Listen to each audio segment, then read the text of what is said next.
tutafanya maandamano siku ya uchaguzi. Nchi ipi hiyo? Tanzania ama nchi gani? Nchi ipi hiyo wanazungumzia? Leo wanawaponza vijana. Mdude leo hajulikani alipo. Anaponza, ongea, anamtukana rais. Unamtukana rais wa nchi hii? Ni rais gani duniani yuko tayari atukane na mtu tu wa kawaida alafu utawala umwangalie? Ni nani? Hakuna siasa za namna hiyo jamani. Ni lazima tujifunze kuwa na heshima. Mtaka cha uvunguni sharti ya iname. Sisi lazima tukubali. Ni kundi dogo, sisi tunatawaliwa jamani. Hata kama wanatutawala na tuonea, ni lazima tukubali hiyo fakti kwanza, alafu tutafute njia salama ya kutoka hapa. Naitwa Answari Jamilu Kimaro, mwalimu mwandamizi mstaafu. Kwenye magrupu ya WhatsApp ya Chadema nafahamika hivyo. Lakini pia kwa nafasi ni mjumbe wa kamati ya TEHAMA Kanda Kaskazini. Ni katibu wa kamati ya mafunzo jimbo la Hai. Pia ni mwenyekiti wa Chadema kata ya Rome au Masama Rome. Mimi bado ni kijana.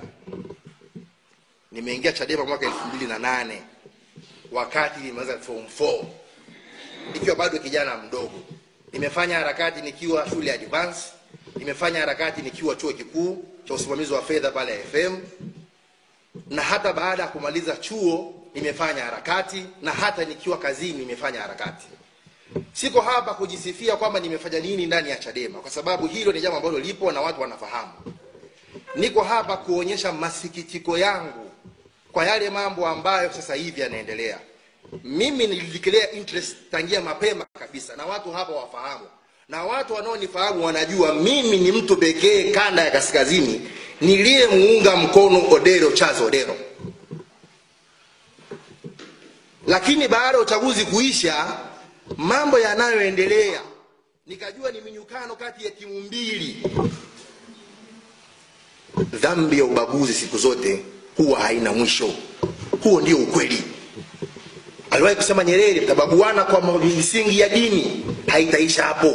Mtaenda kwa misingi ya ukabila, haitaishia hapo. Mtakwenda kwa misingi ya koo zenu ndani ya makabila, haitaishia hapo. Mtakwenda mpaka kwenye familia zenu, kwamba familia hii ni bora kuliko familia nyingine. Ndicho ambacho sasa hivi kipo. Sasa okay, mimi sikumuunga moyo mkono, mbona mimi nabaguliwa sasa? Kwa nini? Nimekosa nini mimi? Na ninazo sababu za msingi na ninao ushahidi.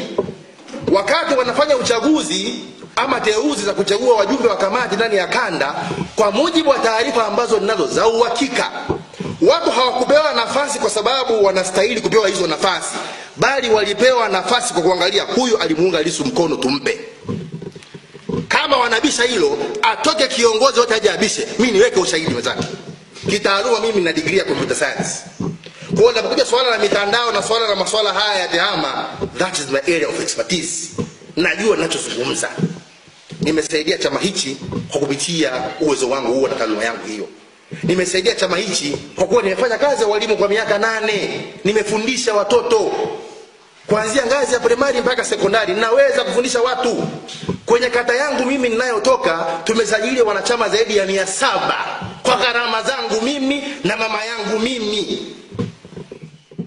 Kwa pesa, kwa kutembea. Leo wanakaa kundi la watu hapo 3 4, wameshiba pesa za kuhongwa hapo juu makao makuu, wanasema watu waondoke. Tunaondoka. Tunaondoka. Na mimi nawapa challenge. Baada ya kutangaza hapa kwamba najivua vyeo vyangu vyote, na wanachama wa Chadema waende kwenye kata yangu pale, wakipata hata mtu mmoja wa Chadema, Mungu afanye atakachopenda.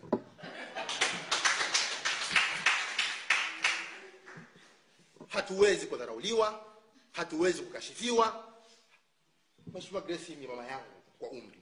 Mheshimiwa Kilawila ni baba yangu kwa umri. Vijana, nyinyi vijana mlioko hapa mnajifanya eti bavicha, mnatukana watu. Hiyo laana itawatafuna mpaka siku mnaenda kaburini. Huwezi kumtukana mzazi wako akabaki salama. Hayupo mtu kama huyo. Labda wewe sio Mwafrika. Ila kwa sisi tunajua malezi ya Kiafrika, huwezi kunyanyua mdomo mbele ya wazazi wako eti kisa ni siasa. Sababu ni free speech ipi? Vijana nyinyi mnatumika vibaya. Leo tunaambiwa, mimi hoja yangu ilikuwa ni moja tu, sikuwa na shida na Chadema. Tunazuiaje uchaguzi? Unaambiwa tutafanya maandamano siku ya uchaguzi. Nchi ipi hiyo? Tanzania ama nchi gani? Nchi ipi hiyo wanazungumzia? Leo wanawaponza vijana. Mdude leo hajulikani alipo. Anaponzwa, ongea, anamtukana rais. Unamtukana rais wa nchi hii? Ni rais gani duniani yuko tayari atukane na mtu tu wa kawaida alafu utawala umwangalie? Ni nani?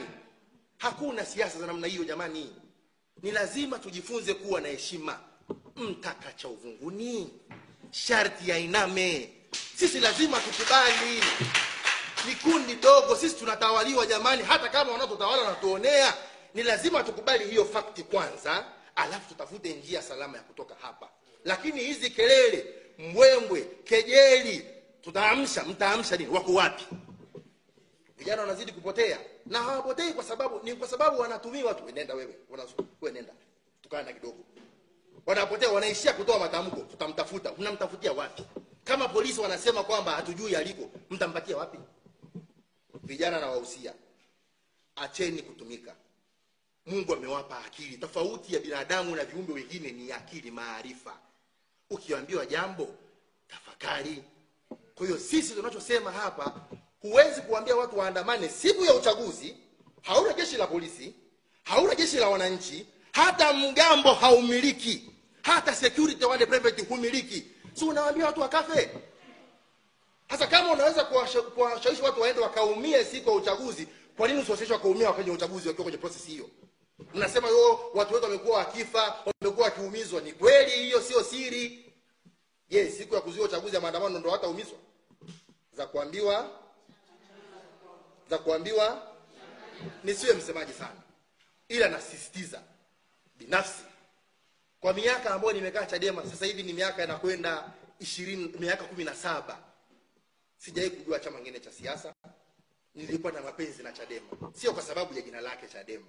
Ni kwa sababu niliwaona watu wakina Mdee, niliwaona kina Zitto kipindi kile wanajenga hoja bungeni kiasi kwamba na sisi tukavutiwa na tamani kuwa kama yule siku nikifikia umri.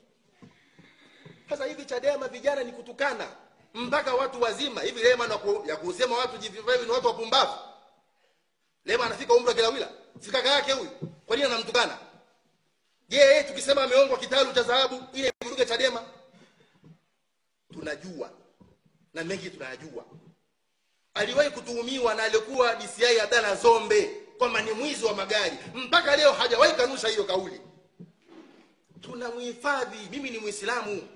Tunafundishwa katika dini yetu, ukisitiri aibu ya mwenzako, hata Mungu naye atakustiri siku ya kiyama. Ndio maana tumeamua kukaa kimya. Tunawasitiri kwa sababu tunataka, tuna madhaifu. Mungu anasema tusitiri siku ya mwisho. Wasichokoze. Tuheshimiane. Hatukuleta Chadema na mtu yoyote. Kama ambavyo tulivyokuja, ndivyo tunavyoondoka. Kwa kuwa siku nakuja watasema, wala ulipokuja kutoa press, ndio natoa press leo sasa. Kwamba naondoka. Sababu zinafanya nje Chadema hazipo tena, kwa hiyo sasa hivi tunaamua kuondoka. Nisio naongea sana. Nashukuru sana jamani.